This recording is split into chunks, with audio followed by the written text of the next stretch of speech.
Donna Adden, zip code 34102.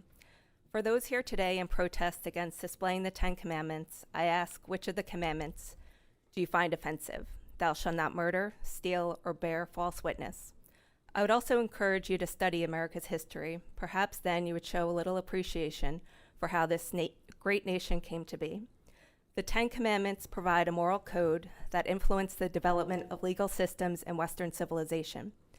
Several commandments directly correlate with foundational legal concepts. For example, the Sixth Commandment, the prohibition against killing, is a cornerstone of criminal law. Virtually all legal systems criminalize murder, reflecting this principle. The Eighth Commandment, laws against theft, larceny, and property crimes, stem from the principle of respecting others' possessions, a concept rooted in this commandment. The Ninth Commandment, the ban on lying under the oath, underpins perjury laws, which ensure the integrity of judicial processes. While other commandments may be less secular, they still shaped cultural norms around duty and community in America. Alexis de Tocqueville, a French political scientist, historian, politician, noted this in his book, Democracy in America.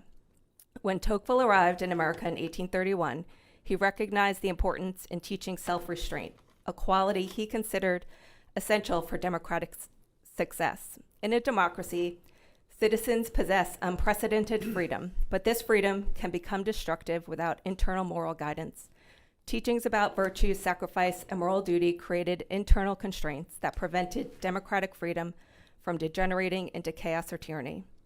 He noted that American religious traditions emphasize virtues particularly important for democratic citizenship: honesty in dealing with others, respect for individual rights, willingness to compromise, and concern for the common good.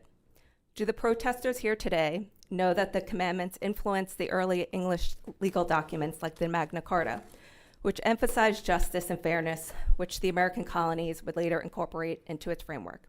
Do they know that the commandments are already often displayed in legal settings, such as courthouses and capitals, as symbols of historical legal heritage, not just religious doctrine? The Supreme Court's own frieze depicts Moses holding the commandments alongside other lawgivers, illustrating their cultural role in representing law's moral foundation. In conclusion, the Ten Commandments are foundational to America. You don't need to be religious to understand their significance. You just need the desire to want to live in an orderly and law-abiding society. It's common sense. They help to establish rules of conduct in our society, guidelines on how we govern ourselves, and a set of morals and virtues to pass along to the next generation. We not only need to look at communist countries like China, North Korea, or Cuba to see what America would look like without moral guidelines, but cities in America like New York, Chicago, and San Francisco, where murder, theft, and despotism have taken hold, and where many believe, including some Democrats living in the city affiliated with Naples Pride, that confusing children about their gender and castrating and mutilating them is normal, and destroying people's property that they disagree with is acceptable.